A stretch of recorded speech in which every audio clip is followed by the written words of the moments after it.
Welcome to the Global Investor Podcast, a show that focuses on helping foreign investors enter the lucrative U.S. real estate market. Host Charles Carillo combines decades of real estate investing experience with a professional background in international banking to interview experts in all areas of U.S. real estate investing. Now, here's your host, Charles Carillo.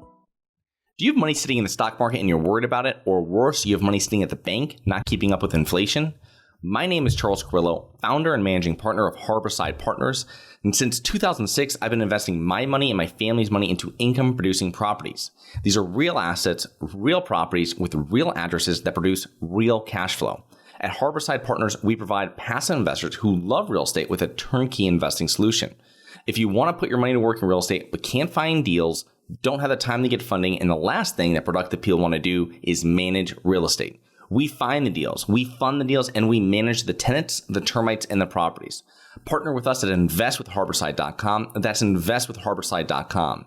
Go to investwithharborside.com. If you love real estate, you like the idea of passive income, and believe that income-producing properties will appreciate over time, go to investwithharborside.com. That's investwithharborside.com.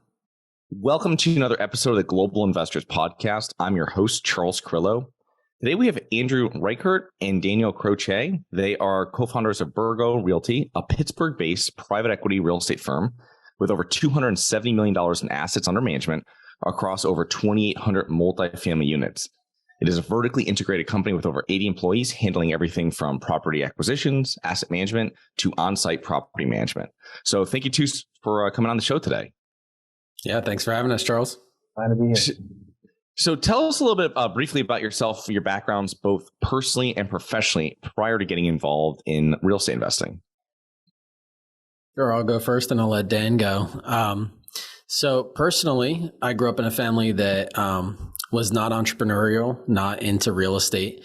And so kind of first generation entrepreneur, first generation real estate owner, and really just kind of fell in love with it through college, reading books like Rich Dad, Poor Dad, and how to invest in real estate, and started reading every book on zero money down because I didn't have any money. So bought my first duplex the year I graduated from college, and kind of the rest is history. I bought a duplex with no money down. Actually walked away from closing with a check for 20 grand, and used that to buy more real estate, and then refied that, used that to buy more real estate, and then we got into business together.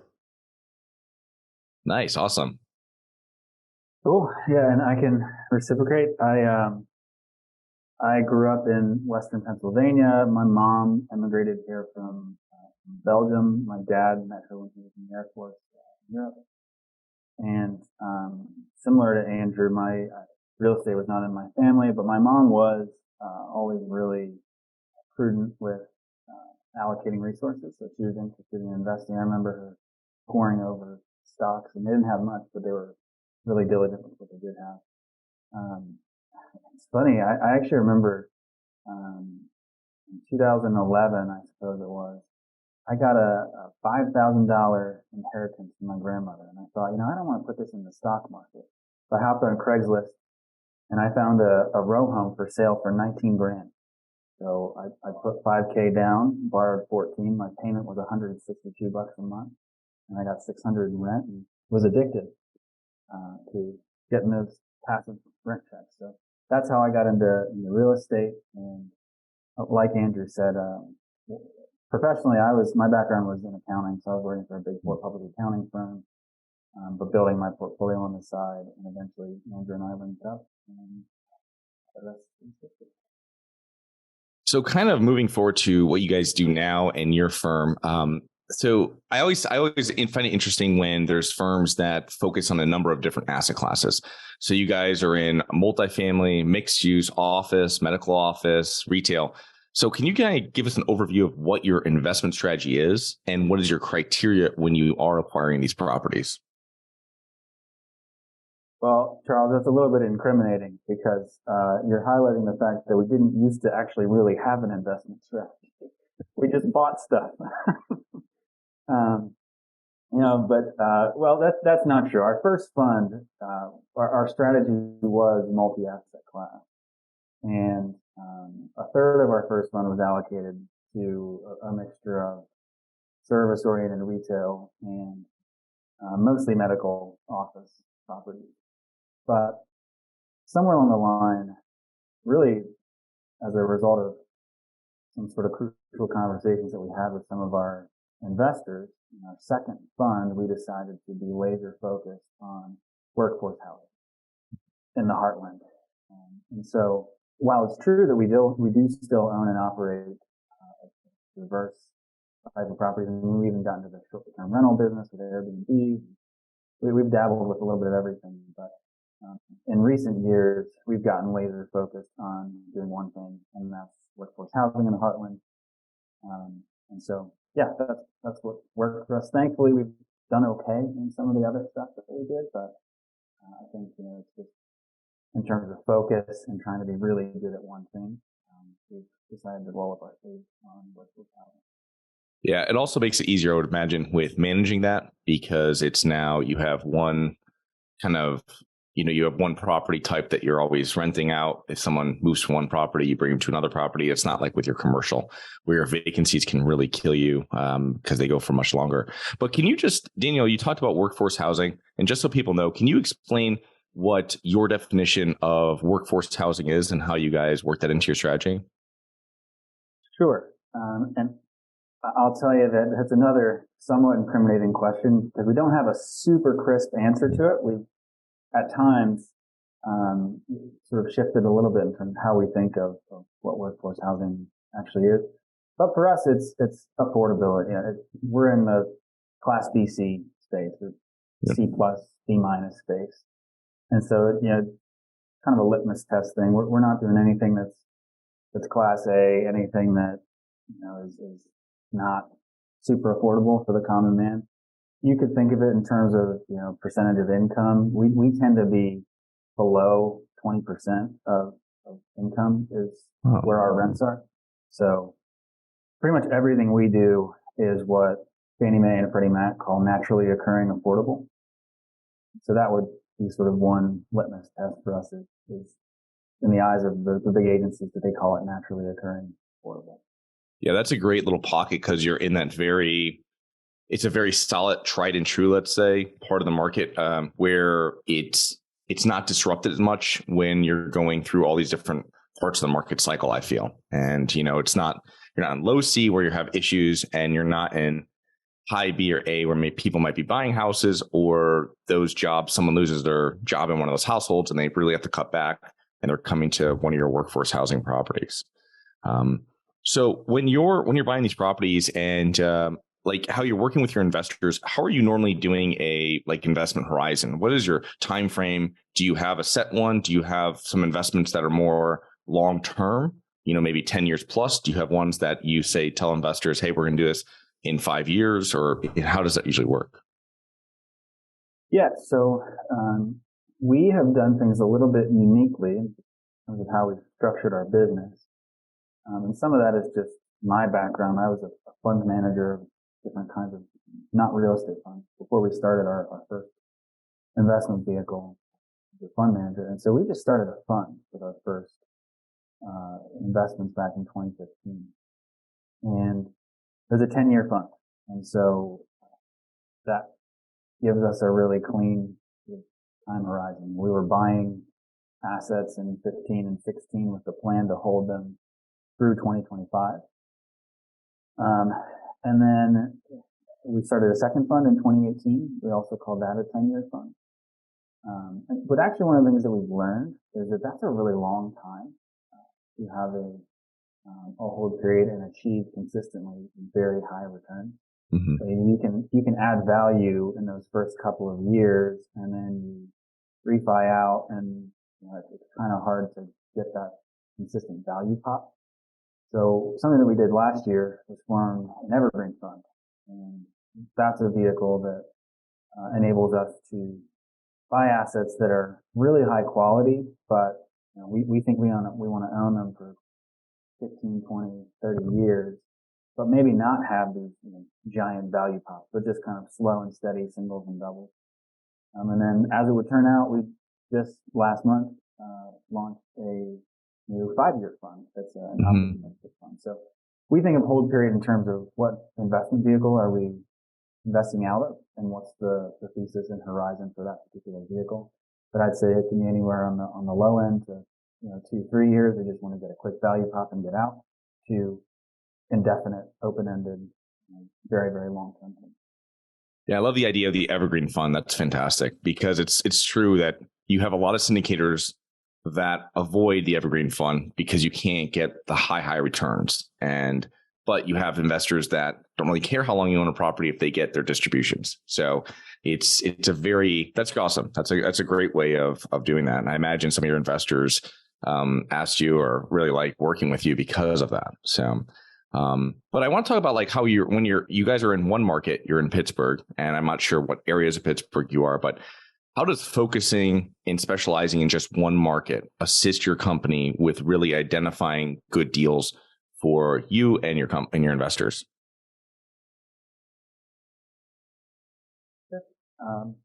So to clarify, we've actually expanded a little bit geographically, but our first many years we were only in Pittsburgh, and I think we really kind of got a corner on the market in terms of a certain asset profile. It's not a huge market, and there weren't many professional capital sources that were looking to do multifamily syndication or multifamily aggregation in our market. And so I think we were able to get really efficient at understanding every nook and cranny of the market, knowing exactly where we did want to be, exactly where we didn't want to be.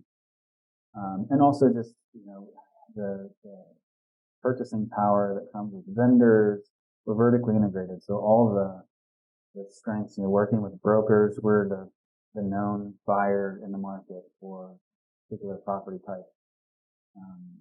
Even lenders, our local banks, very, very comfortable with us. They have an intimate understanding of the market. So I think it's a lot of those things. And I would say that when we made the decision a couple years back to expand, we went first to Morgantown, West Virginia, and then to Buffalo, New York, and Cincinnati, Ohio. And we now have teams in all of those markets. Inevitably, we just basically 4x our deal flow. Just looking at 4x the markets, we have a lot more deal flow. And so we've actually recently done less in Pittsburgh. It's become a more competitive market. It was sort of a wild west when we were getting started. But now, we're much more open to geographical diversification. One of the things that I think we realized is that it maybe wasn't healthy to be so concentrated in Pittsburgh. We like the market because it's diverse in its economic base. There's no one industry that drives the entire economy. And yet, what if one or two of the big employers went under and all we have is real estate in Pittsburgh? Well, you'd feel it pretty painfully. So we've diversified a bit over time. Yeah, it's a really smart move. Still love the steel state. So you mentioned vertically integrated. How do you feel, let's say, that benefits you and your investors? Yeah, it's a great question, Charles. I think there are pros and cons both ways, and I think you just kind of have to pick a lane. So we picked the vertically integrated lane in part because we wanted to control the end product, which for us is, providing a home to a tenant. So we wanted to control that experience. We wanted to control the experience of customer service, but also of maintenance and capital expenditures. We wanted to really be hands-on with those tenants to make sure that we understood, hey, if the tenant says, I've got this particular issue, we wanted to make sure that we're diagnosing how to resolve that issue, ourselves, as opposed to having a third-party person, they have their own incentives typically, telling us, what they think the issue is.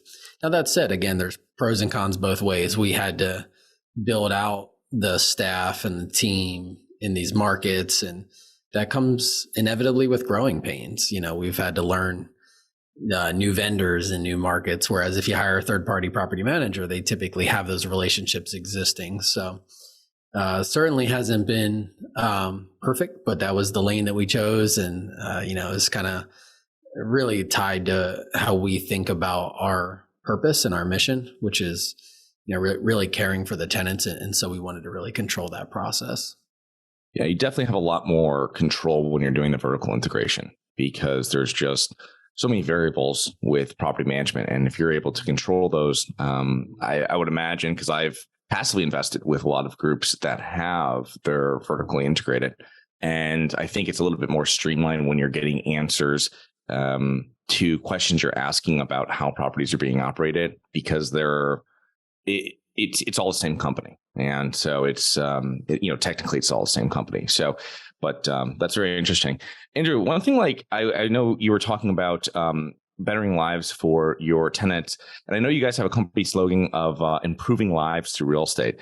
And I think as a value add syndicator myself, when you're buying properties, I think tenants are really a little worried when ownership changes. They don't know what's going to happen. They don't know if they've got a slumlord coming in. They don't know if their rents are going up, which they usually are, because we're normally going to these properties and improving them. I mean, how does that feel? I mean, how do you guys feel that you are really improving the lives of your tenants and their neighbors when you're going into a new property or a new neighborhood? Yeah, it's a great question, Charles. So first of all, taking a step back, if you look at our mission of improving lives through real estate, we really think of that with four primary stakeholders, being our tenants, our investors, our employees, and the communities that we serve. And all of those are lives that we touch every single day. And so one of the obvious things that presents, or one of the obvious challenges that presents, is a natural tension between improving the lives of our tenants and improving the lives of our investors. Because some might say, well, an easy way to improve the lives of the tenants is just to, pour money on them, right? Fix every issue that they want, lower their rent, right? That would really improve their life. Well, that's not going to improve the lives of our investors. And sort of vice versa. I mean, one thing you could do is squeeze every penny out of a property, and that's probably going to improve the lives of our investors. But we actually think that would not only be detrimental to our tenants, but actually detrimental to the performance of the property. So for us, it's about taking a holistic approach to the lives that we're improving. And so what does that look like? Well, you mentioned value add and adding value to the property. So inevitably that might cause rents to increase. Well, for us, we view improving lives through real estate as it relates to our tenants, with really providing excellent customer service, 24-hour maintenance hotline, caring for them, in a way that we think provides them with clean, dignified housing that many folks, in the workforce housing space actually don't think about that as a key pillar to their existence. We do think about that. Like, let's make sure we're providing somebody with a house that I would want to live in, right? If I wouldn't be comfortable living in the apartment, we shouldn't be renting it out that way. So that's sort of our litmus test. What it doesn't mean is that we're giving rent breaks or otherwise making bad financial decisions, because we actually think that would be not providing dignity to those same tenants. We think the dignified thing to do is actually to treat tenants, as human beings, and therefore treat them as folks who are responsible and can make responsible decisions. And if we add value to a property, we usually try to do that in a way that shows care and love. And yet, if rents need to go up, rents need to go up. So we try to balance that, and it's not easy. It's a tension that we work through every single day, but we live in that tension, and rather than trying to avoid that tension, we just really lean into it and try to do the best we can for our stakeholders. Yeah, that's a great answer. What I found really with tenants is that most of them will pay a little bit more if the property is being run correctly and a lot of issues. Because how many times have you you've walked through units in a due diligence and you have tenants just complaining about stuff that, it's been months and months, and the current landlord or management company has just kind of put them to the side. And so I think it's people will pay more, I feel, for a better product, a safer place, a cleaner place for their family and themselves. That's what I found. So, yeah, we found the same. So you guys have obviously a very successful partnership. And I find that when in commercial real estate, especially in larger firms like your own, it's a pivotal part of how your business runs. So can you explain how partnerships have been so important to, between you two and then between, your company and other companies for the growth of your business? Yeah, absolutely. I can take a first stab at that. I'd love to hear Dan's perspective as well. Well, first of all, I think partnerships are one of the most amazing things, that you can kind of enter into, and also one of the most challenging. So I think what makes partnerships so amazing is, and particularly mine and Dan's partnership, is the diversity that exists in between us. Dan and I are like wired as total opposites on every single personality test. Everybody knows the DISC. I'm a high DI. Dan is a high SC. We're just wired differently.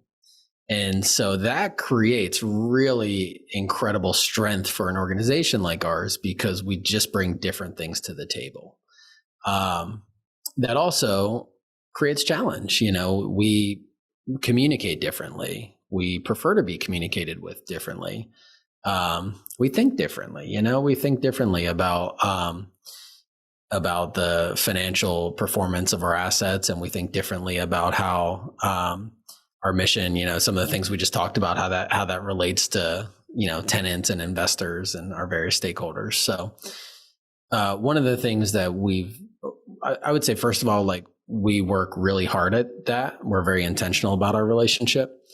And one of the things that we realize is that we have to lean into, that diversity, and lean into the things that make us different, and actually value them, and allow them to manifest themselves in our relationship. So it's definitely true for our partnership. I would say that's true for our relationships with employees and direct reports. We try to take that same approach.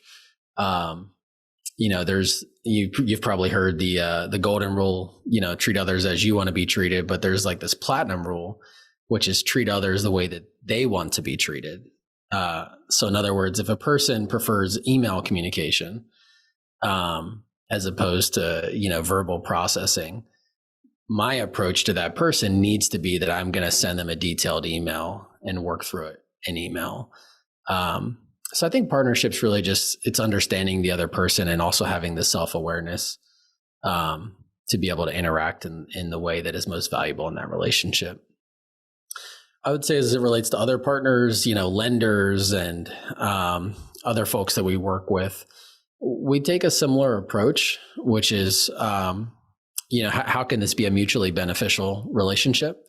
It's not about take. It's about, frankly, our posture is typically give. It's like, hey, how can we add value to this person, right? If this is a lender we're working with, how can we really make the experience incredible for them? How can we be a great client for them? How can we really be a standout partner for our vendors, our landscaping vendors, our, snow plowing vendors? How can we pay them quickly and make sure that they come away thinking that they're having a great experience with us? I would just find that if we take a, others focused approach, that really adds value to that relationship and ends up actually benefiting us as an organization as well. That's a great answer. I love that about the vendors, and it's kind of making the relationships less transactional and more of a true relationship. So that's awesome, Andrew. Yeah, Dan, what would you change or correct about what I said? I wouldn't change or correct any of it. I would just add a couple bits of perspective from my side. I think, looking back on the history of our partnership with Andrew and myself, I think we've grown a lot over time. And I think one of the elements, a couple pivotal elements that have helped us grow, I think, is one, just making a shift, to Andrew's point, away from like, what do I want? And more to, what do you want? where do you want to go, and how can I help you get to where you want to go? And then reciprocating. And I think in our case, the answers are different for each of us. We want different things. We have different goals. And so understanding, where does the other want to go, and how can I maximize my efforts to help them get where they want to go, I think. And then, collectively taking that posture, I think, is extremely effective and energizing. And it's worked. And the other thing that I would say too is that I don't mind sharing these details. We started as 50-50 partners in our early days. And I think that was not healthy for us. So there was no tiebreaker. We were both in charge and so we just butted heads a lot because we wanted to call the shots, and we had different, as Andrew mentioned, a different perspective. And so somewhere along the line, and to the point of, asking the question, where do we want to go? Well, Andrew is really wired to be the CEO of a business and to build this thing to get to $1 billion in AUM. And I have different goals. I want to do some other things in life, and I want to be a part of what we're doing here, but I want to spend time on some other projects. So we realized that the best thing here is for Andrew to be the single point of accountability, the one who ultimately calls the shots. And I'm here to support in whatever way I can. And I'm going to win along the way. So I think that was a very helpful shift for us, just to say 50-50 is probably not going to work. And I've taken that approach into any other business dealings I have with other partners. I think there needs to be that single point of accountability. And I think that's been incredibly helpful there. I would also say too, just partnerships in terms of other people. To Andrew's point, I think it's taking a servant's mindset. I mostly think about our investors. My role has been recruiting a lot of capital and thinking of them as partners, and thinking about where do they want to go? How can we get them to where they want to go? They're not just a source of capital, but they're people. They care about accomplishing their goals. And so I think it's just taking that servant mindset and the true partnership posture of how can we collectively bring what we each have to get each other where we want to go. Great answers. So one thing I want to see is, with your company growing 80 plus employees, what have you found to be your biggest challenges over the years?